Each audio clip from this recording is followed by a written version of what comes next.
लोग कह रहे हैं कि कैसे कैसे लोग कैसे कैसे ऐसे वैसे हो गए और ऐसे वैसे कैसे कैसे हो गए।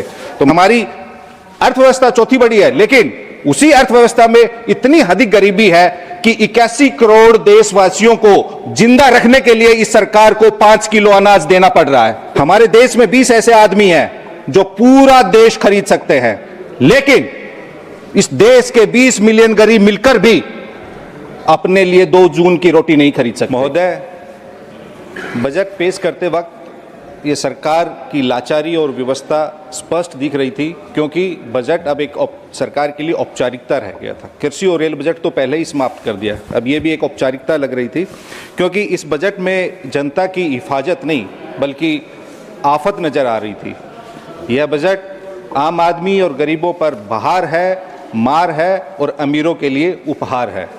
महोदय, मैं ये क्यों कह रहा हूँ, क्योंकि चुनाव से पूर्व सरकार की तरफ से बड़े बड़े आसमानी वादे किए गए, लोगों को लालच और डर दोनों दिखाया गया। लालच 2 करोड़ नौकरियां, 15 लाख रुपए, और डर कि आपका मंगलसूत्र छीन लिया जाएगा। आज सोना चांदी का क्या भाव है तो सबको पता है कि मंगलसूत्र कौन छीन रहा है।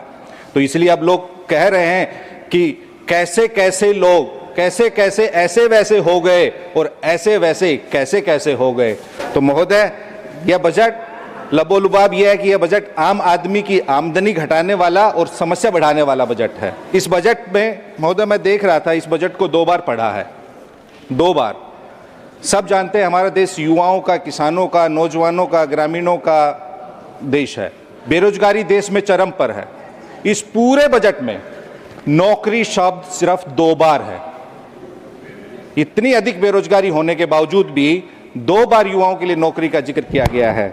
तो जब अगर इस सरकार गांव, गरीब, ग्रामीण, किसान, नौजवान, युवा, महिला, अल्पसंख्यक, पिछड़े, दलित अगर इस सरकार के शब्दकोश में ही नहीं है, तो इस सरकार की नीति, नियति, निर्णय और इनकी प्राथमिकताओं में कहां से होंगे।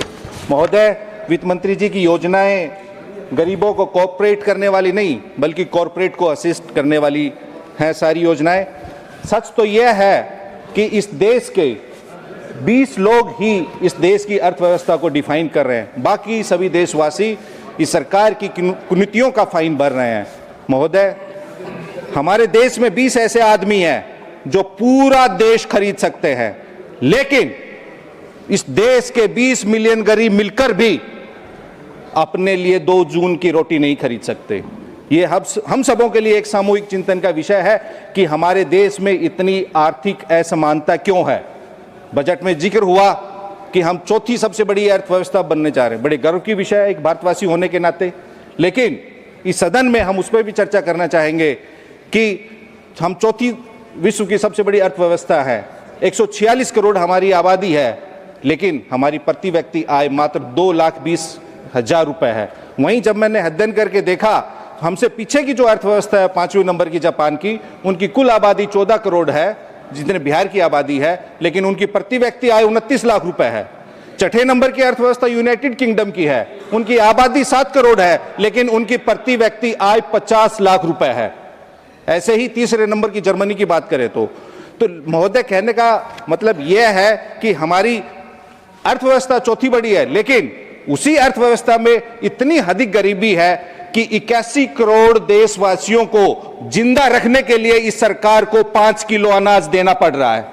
क्या हमें ऐसी चौथी अर्थव्यवस्था चाहिए जहां आय की इतनी अधिक असमानता हो कि 10% जो शीर्ष लोग हैं उनके पास राष्ट्रीय आय का 58% है, और जो टॉप शीर्ष के 1% अमीर लोग हैं उनके पास राष्ट्रीय संपत्ति का 40% है।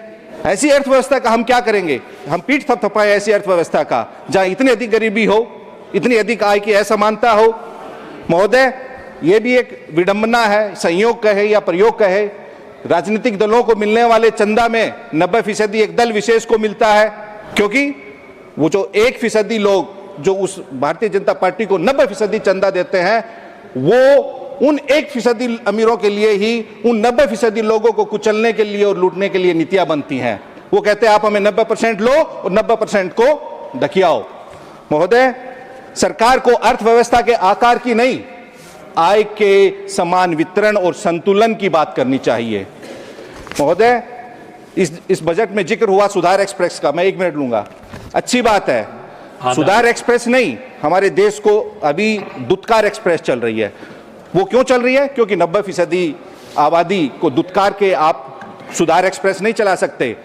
इस देश को महोदय, बस सरकार को सुधार एक्सप्रेस से पहले सत्कार और दुलार एक्सप्रेस चलाने की आवश्यकता है। और सुधार एक्सप्रेस तभी आगे बढ़ेगी जब बिहार जैसे गरीब और पिछड़े राज्य को बोगी, अंतिम बोगी में जोड़ने की नहीं, प्रथम इंजन में आप लगाएंगे, तभी सुधार एक्सप्रेस चलेगी महोदय। और कैसे हमारा सुधार होगा? आपकी बात इस देश के, बस महोदय मैं खत्म कर रहा हूं अपनी बात को। इस देश के सूबे के एक मुख्यमंत्री कहते हैं कोई गरीब रिक्शा वाले से आपसे 5 रुपए मांगे तो आप उसको 4 रुपए दो, 1 रुपए अपने पास रख लो। जो ये नफरती सोच है वही इस असल बजट, इस सरकार की और इस पार्टी की नीति की सोच है कि वही 1 रुपए असल बजट है महोदय। वो इसलिए कहना चाहूंगा, बस महोदय मैं खत्म कर रहा हूं, मैं 1 मिनट। इस देश की जंगे आजादी में सबने कुर्बानियां दी हैं। इस देश की सरजमी का एक एक इंच, इस देश के इतिहास का एक एक पन्ना चीख चीख कर कह रहा है कि इस देश की आजादी में हिंदू, मुसलमान, सिख, ईसाई सबने अपनी कुर्बानी दी। इस देश के झंडे में अशफाकुल्ला खां के खून का रंग भी रंगा हुआ है और भगत सिंह के खून का भी रंग रंगा हुआ है। सूबे का कोई एक मुख्यमंत्री को यह बदजुबानी नहीं करनी चाहिए। ये आपका सबका साथ, सबका विश्वास और सबका न्याय नहीं है। सारी बात आ गई, बहुत धन्यवाद।